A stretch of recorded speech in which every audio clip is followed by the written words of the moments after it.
All right, get this. Yeah. We're diving into how an oil boom is actually being used to build a nation. Wow. Not just cash flowing in, but schools and bridges. Right. Even cutting electricity bills. Yeah. Like in half. In half. You heard me right? HLF. It really does make you wonder if they've cracked the code. Right. You know, that whole resource curse thing? Where sudden wealth just leads to chaos. Right. Guyana seems to be flipping the script, writing a whole new story.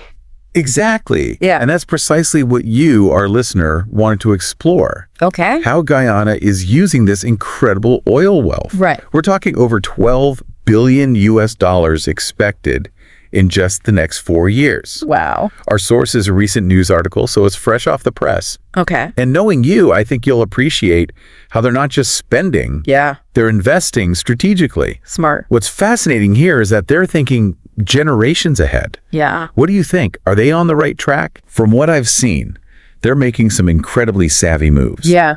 They're focusing on what we call capital investments.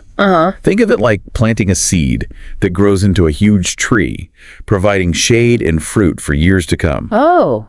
This isn't about quick wins. It's about building a solid foundation for lasting prosperity. Okay, so let's break this down. Okay. First up, energy independence. Right. They've partnered with ExxonMobil on this gas-to-energy project. Uh-huh. And it sounds like it's going to be a game changer. Absolutely. Yeah. One of the most significant aspects is the projected 50% reduction in power costs. Wow. That's not just a number, it's a lifeline for families and businesses alike. I mean, think about it. If your electric bill suddenly got cut in half, what could you do with that extra money? Yeah. Start a new business, invest in your education. Yeah. The possibilities are endless. Exactly. Yeah. This move not only eases the burden on everyday people, but also empowers businesses to grow and compete. It's a brilliant example of how a single investment can create a ripple effect of positive change. It's like they're electrifying the entire nation, both literally and figuratively. Yeah. But they're not stopping there, right? Yeah. They're also pouring resources into infrastructure. Yeah. And it sounds like they're thinking bigger than just repaving some roads. Oh, absolutely. Take the new Dimara River crossing, for instance. Okay. It's not just about replacing an old bridge. It's about creating a smoother, more efficient flow of goods and people. Oh, okay. Think of it as unclogging a major artery, allowing the country's economic heart to beat stronger. I like that. Yeah. And that's just one piece of the puzzle. Right. They're investing over $200 billion in roads and bridges across the country. Wow. That's like building a whole new nervous system connecting every corner of the nation. And here's where it gets even more interesting. Okay. This massive investment in infrastructure isn't just about smoother commutes. It's also about opening up new areas for housing and businesses. Wow. Imagine entire communities springing up, Yeah. creating new opportunities and easing the pressure on overcrowded urban areas. It's like they're not just building roads, Right. they're building pathways to a better future. Exactly. But what about the people who are already struggling? Are they being left behind in this rush of progress? That's a crucial question. Yeah. And it seems like Guyana is taking it seriously. Okay. They're committed to democratizing access to quality education and healthcare for all citizens, Okay. regardless of where they live. So it's not just about shiny new buildings. Right. It's about making sure everyone has the opportunity to thrive. Precisely. Okay. We're talking about building new schools and hospitals, upgrading existing ones, Yeah. and ensuring that both urban and rural populations benefit. Wow. They're even offering free tuition at the University of Guyana Okay. and digital scholarships through GLL. What's GLL? That's the Guyana Online Academy of Learning. Oh, yeah. To help those who can't physically attend classes. Wow. So they're really putting their money where their mouth is when it comes to creating a more equitable society. It's Yeah. not just about lifting the top. It's about raising the whole floor. Exactly. But let's zoom out for a second Okay. and talk about the bigger picture. Yeah. They're not just focusing inward. They're looking to strengthen regional ties as well, right? Absolutely. Okay. One of the most ambitious projects is a planned bridge connecting Guyana to Suriname, Okay. which would facilitate trade and create stronger economic partnerships. Wow. And they're also looking at building a road to Brazil, Okay. which would open up a whole new world of possibilities for commerce and cultural exchange. It's like they're weaving themselves into the fabric of the entire region. Yeah. And speaking of long-term thinking, Yeah. let's talk about responsible spending. Okay. How are they making sure they don't fall victim to that resource curse we mentioned earlier? That's where the contrast with previous administrations really stands out. Unlike some governments that have relied on unsustainable handouts and short-term gains, Yeah. this administration is prioritizing capital investments. Okay. They're focused on creating a sustainable economic engine that will benefit generations to come. Okay. It's like the difference between spending your entire paycheck on a fancy dinner Okay. versus investing it in a business that will provide you with income for years. It's that old saying, give a man a fish, Yeah. he eats for a day. Right. Teach a man to fish, Yeah. he eats for a lifetime. Exactly. But with so much change happening so rapidly, it's hard not to wonder what challenges might lie ahead. Yeah. Are there any potential downsides to this rapid development? That's an excellent question. Okay. And it's one we'll explore in more detail after a quick break. One potential pitfall we see in many countries experiencing a sudden influx of wealth is that it can create unrealistic expectations. Okay. People might start thinking, hey, where's my new car? Right. My mansion? Yeah. It's human nature to want immediate gratification. But that kind of thinking can lead to disappointment and social unrest if not carefully managed. So it's like winning the lottery, but on a national scale. Right. Everyone expects a piece of the pie. Yeah, And fast. exactly. So how is Guyana handling this delicate situation? Well, they seem to be taking a multi-pronged approach, Okay. which is encouraging.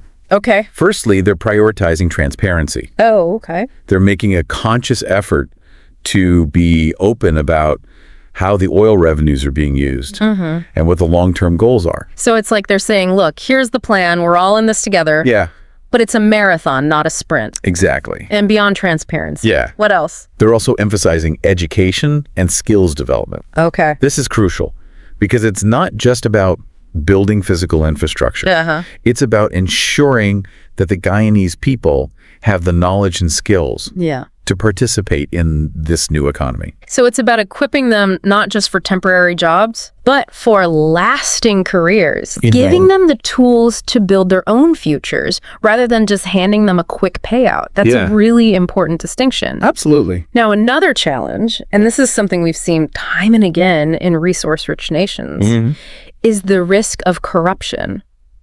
Oh, yeah. Ah, yeah. The age-old problem. The age-old problem of follow the money. The money. It's like moths to a flame, isn't it? Yeah. Whenever there's a sudden concentration of wealth, there's always a temptation for those in power to, Yeah. shall we say, Right. take advantage of the situation. Precisely. And with so much wealth flowing into a single sector, the potential for corruption is very real. Yeah. However, the current administration has made a strong commitment to transparency and accountability. Okay. Okay, so they're at least talking the talk. Yeah.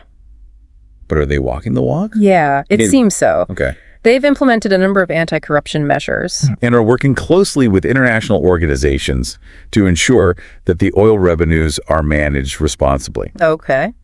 They've also set up a sovereign wealth fund Okay. with clear rules and regulations to prevent misuse of the funds. That's reassuring. Yeah. It sounds like they're learning from the mistakes of other countries and putting safeguards in place. Right. But let's shift gears for a moment Okay. and talk about the environmental impact of all this development. Yeah. Oil extraction, infrastructure projects. Mm-hmm. These things can have a significant footprint. They do? How is Guyana balancing its economic aspirations with environmental responsibility? That's a crucial question. Yeah. And it's where things get really interesting. Okay. Guyana is home to incredibly diverse and ecologically sensitive ecosystems. Right. They're facing the classic dilemma of balancing economic growth with environmental protection, Yeah. like walking a tightrope. And there's a lot of pressure from both sides, I imagine. On one hand, you have the urge to capitalize on this newfound wealth and improve people's lives. Yeah. On the other hand, Yeah. you have the responsibility to protect this pristine environment for future generations. Exactly. It's a tough one. And it's encouraging to see that Guyana isn't simply choosing one over the other. Okay. They're Yeah. committed to finding a sustainable path forward. Okay. They've pledged to uphold the Paris Agreement on climate change, and they're investing in renewable energy sources like solar and hydropower. So they're not just extracting oil, they're also looking to diversify their energy sources and reduce their carbon footprint. Exactly. That's a smart move, especially in the long run. Absolutely. It's a delicate balancing act. Yeah. And there will undoubtedly be challenges along the way. For sure. But what's important is that they're having these conversations and actively seeking solutions that benefit both the economy and the environment. Right. It's a complex issue with no easy answers, but it sounds like they're approaching it with a thoughtful and responsible mindset. Yeah. But let's not forget the human element. Right. All this talk about economic growth and infrastructure is great. Yeah. But what about the everyday experiences of the Guyanese people? Uh-huh. How are they feeling about all these changes? That's a crucial question. Yeah. And one we'll delve into after a short break. Okay. We'll explore the social and cultural impacts of this oil boom and hear directly from the Guyanese people about their hopes, fears, and aspirations for the future. We've talked about the grand plans and the potential pitfalls and the balancing act of progress and preservation. Right. But at the end of the day, it all comes down to the people. Yeah. So let's dive into the heart of it all. Okay. How are the Guyanese people experiencing this unprecedented transformation? It's a fascinating mix of emotions, really. Okay. There's definitely a palpable sense of optimism in the air.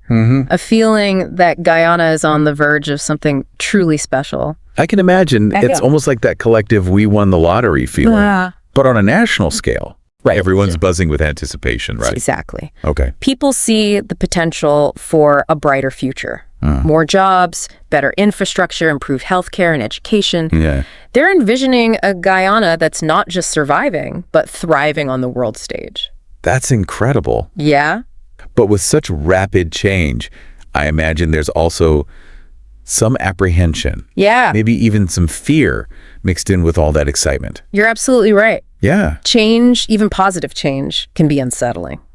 There's a natural fear of the unknown.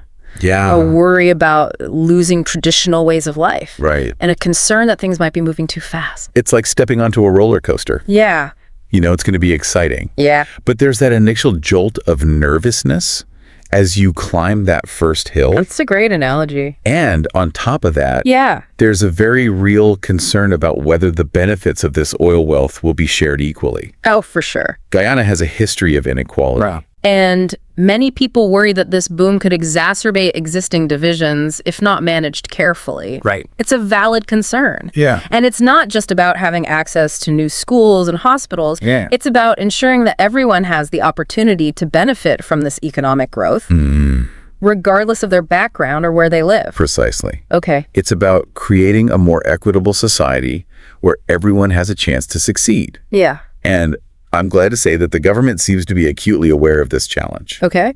They've launched a number of social programs aimed at supporting vulnerable communities. And they're actively promoting local content in the oil industry to ensure that Guyanese businesses and workers are directly benefiting from this boom. So they're not just opening the doors to foreign companies and letting them take all the profits. Not at all. Okay. There's a real emphasis on empowering Guyanese people and businesses, making sure that this wealth is used to build a stronger and more sustainable future for everyone. That's encouraging to hear. But ultimately, the success of this transformation hinges on the Guyanese people themselves, wouldn't you say? Absolutely. Yeah. They hold the key to shaping this future. Okay. Their resilience, their entrepreneurial spirit, their commitment to their communities.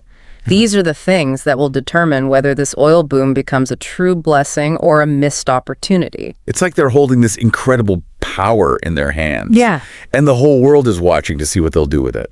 What's fascinating to me is that Guyana's story is still being written. Right. It's a story of hope, Yeah. of ambition, of a nation striving for a better tomorrow. Yeah.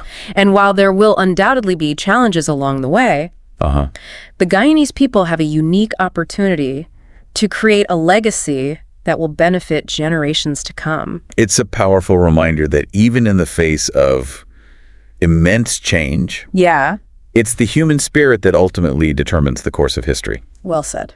So keep an eye on Guyana, folks. Yeah, this is just the beginning of an incredible journey. Absolutely. And that wraps up our deep dive into Guyana's oil boom. Great topic. We hope you found it insightful and thought-provoking. Thanks, Ed. Until next time, keep exploring, keep learning, and keep diving deep into the world around you. See you next time.